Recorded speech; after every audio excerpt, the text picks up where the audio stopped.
Welcome back. This is Bonita Creek RC, and today we're going to do a build overview of my Ascent18.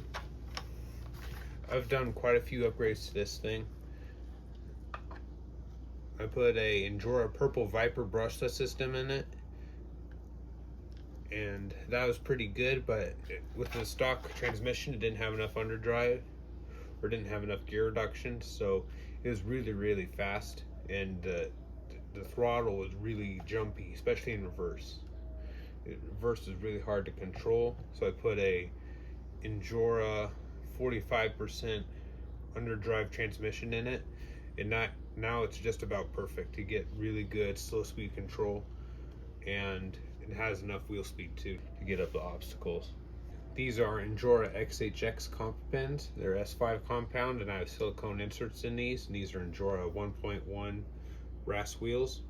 In the back, I have another set of these 1.1 Endura wheels, and they're aluminum. So what I did was I took the back piece of these rear brass ones and the brass rings, and I put those in the front of one of my other rigs that has the aluminum wheels. And then so these have an aluminum back half and an aluminum beadlock ring, and then just a brass face, and that way I get a better forward weight bias in both of them. I 3D printed some spring retainers from the bottom of the shocks, those blue ones, and now it drops where it lowers the ride height. Where the spring sits is down like 3 millimeters, I think, so that helps a bit. And it has Endura overdrive and underdrive portal gears, so it has about 25% net overdrive. That helps a bit. The radio is just a Redcat radio from some that they give with their 1/10 scale vehicles. It's not great, but it works. And I also have some lights on this thing too. And I have some lights on this thing too. I have some Endura rock lights, and those are really bright. And then I have this Little Guy Racing Parts light bar on top. They don't sell these anymore. I got it on sale for like $3.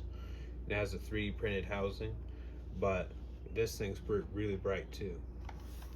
I don't know how the tires are going to perform because it's kind of warm out right now for S5. S5 does not have near as much grip, like if it's over 80 degrees Fahrenheit, so I'm not sure if that'll impact their grip today or not, but let's go hit the course. All right, out on the course, let's see how the Ascent18 does.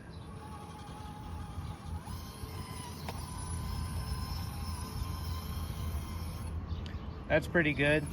I think it's cool enough out here that these tires can get the grip that they normally have.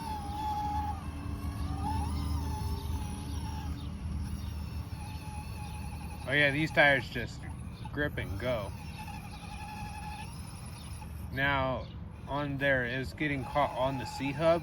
That's something I don't like about the Redcat axles or Redcat portal axles, is their C-hubs are just always huge and catch on stuff.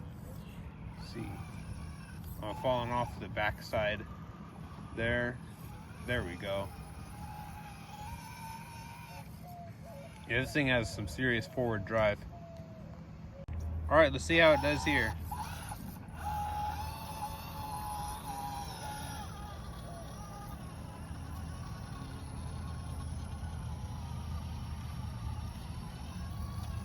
And no problem.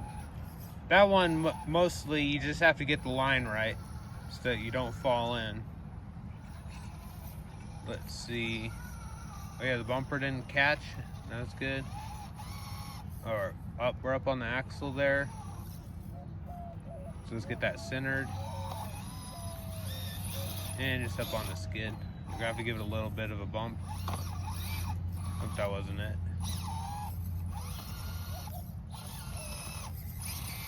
Now we just kind of got the axle caught, so it's stuck. All right, let's see how it does here. We're just gonna go straight up and over this, see how it does.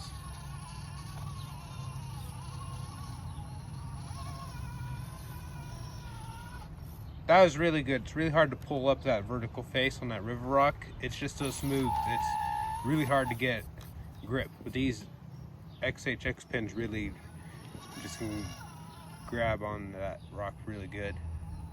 See how it does kind of up in that V?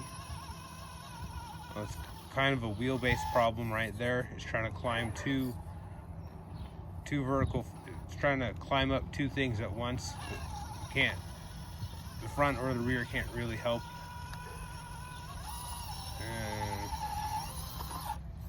Alright, let's try that again.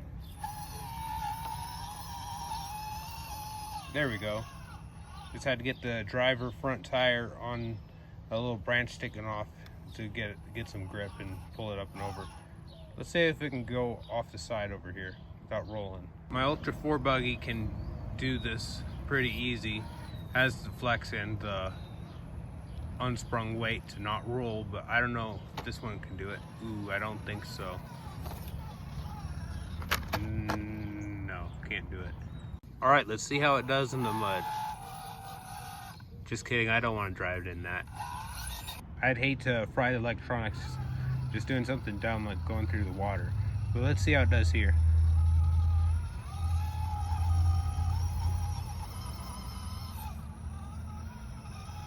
Oh, kind of high centered up there on the top. You gotta get that tire not to go off the edge there.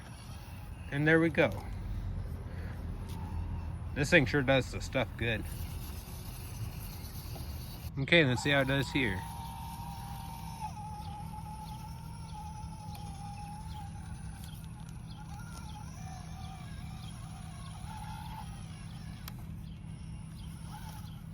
No problems.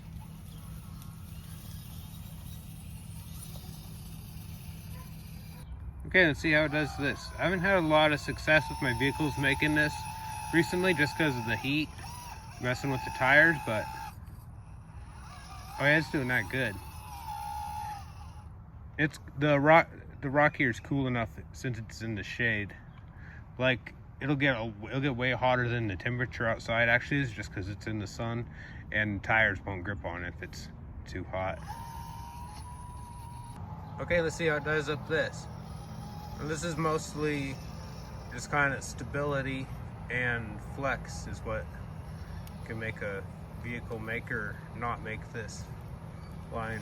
Now with this thing having brass rims, it doesn't have any problem with it.